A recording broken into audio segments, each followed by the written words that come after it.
Hello everyone, I'm Tiến Tú. I'm investing for the last 5 years with a result of 17% per year. Today I would like to share with you the key how to find a good company, and it will help you to choose the top 1% of the company in the world. So if you're learning investing from good investors, I think probably the most important thing to consider before investing is to choose a good company. Why?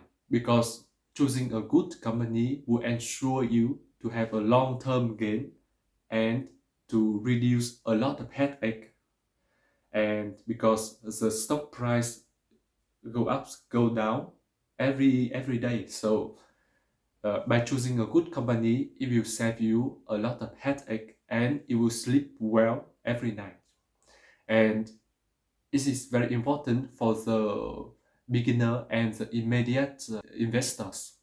From my experience, 5 years ago, I chose two best company in the world.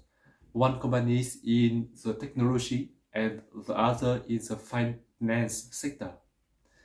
And today, looking back, my company I choose in the finance sector increased 100%, and the company I choose in the technology sector increased 300%. So these are the very impressive gain thanks to choosing a good company. And the company I'm choose are not necessarily the biggest company in these sectors, but the company with the strongest economic moat. These are the advantage of this company compared to other companies in the sector. So I will explain to you in this video what is the economic moat and how to choose it, right? The process of choosing a strong economic moat company are very well known and described in the book of Fin Town. And the book's name is The Rule Number One. And following this book, you will find the process of choosing good company, identify the moat, and the 5 key metrics to evaluate the moat of the company. So these 5 metrics are very simple, kinds of the revenue of the company, the net income, the return on investment, the management, etc. So of course, they are not only the 5 metrics that can predict the economic moat of the company, but there are a few other things. But essentially, there are 5 key metrics that help you to choose the company. When you applying this rule, you can filter thousand company in the world into a handful of 20 companies, and maybe these 20 companies are in different sectors, and then you can choose the sector that you prefer investing. And in this, I will explain to you. Maybe we can go to the definition of the what is the economic moat, and then I will show you how to choose the company with a strong economic moat. So what is the economic moat? Well, it's simply the advantage of the company compared to to its competitors. It can be things like, for example, for Apple, the economic moat is product quality. Everyone loves to use iPhone because it's a very high quality phone, and you can use it for 5 years, 10 years, and it still lasts. So everyone loves it. Everyone loves Apple products. For Google, the economic moat is the Google search that everyone need to use Google search. They are optimized so well that everyone can find things on the internet thanks to Google search. So there's a few examples, and of course there are thousands of companies in the world. So each company have different economic moat, and when you maybe it's not easy at first to understand the economic moat of a company. and it requires the knowledge in the business, in finance, etc. But the good news is that in the book of FinTown, he describes the process of choosing the company based on the financial data of the company. So you can do all this by following the process. You can identify the company with strong economic moat. How to choose company with strong economic moat? So we need first look at the financial data of the company. There are few metrics that you can take a note. For example, is a revenue, is a net income, is a return on investment. And you need to see these metrics and evaluate if these metrics are increased every year.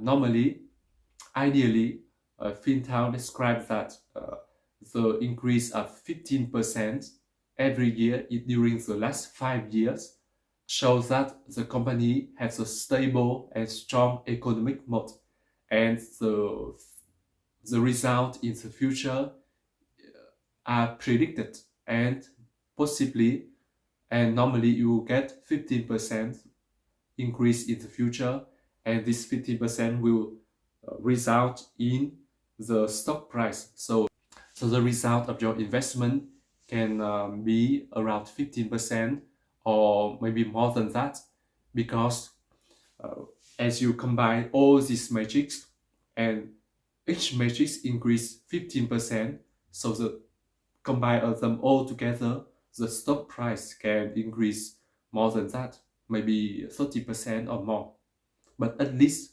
it's 15%.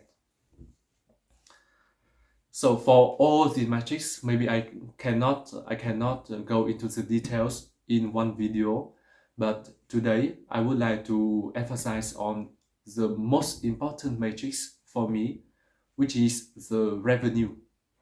The revenue of the company is very important because it shows the number of customers of the company and how much the customer pay for the company products.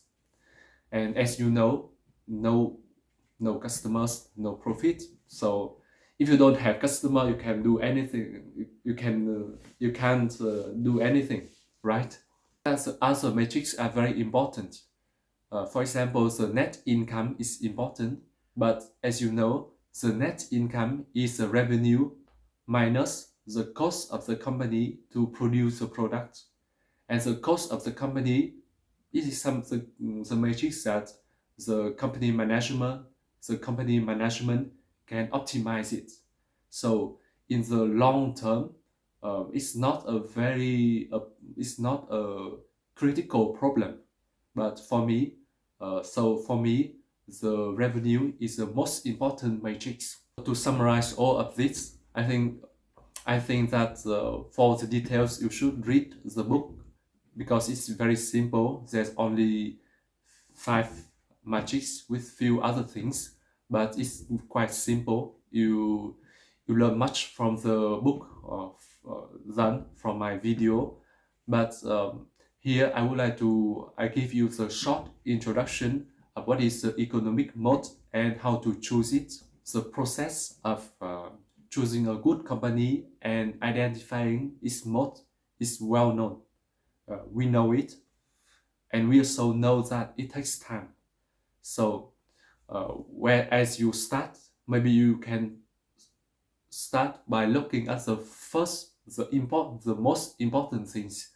And for me, it is the revenue. If you see that the revenue of the company increased more than 15% in the last 15 years, so it's a good point to start, yeah?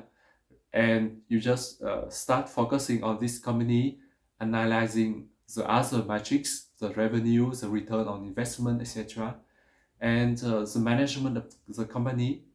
And maybe if you have time, just ask someone working in this company to understand what is the economic moat of the company. And all of that takes time, right? So for me, I think that the first important things to check is the revenue, and then If the revenue test is okay, then you go and take your time analyzing the company, choose a good one, and hold this company.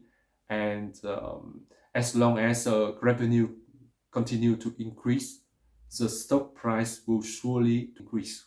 Normally, if you apply these rules, uh, you will have a guaranteed return of around at least 15%. But as you consider all other metrics, not only the revenue, so the return can be around 20%, 25%.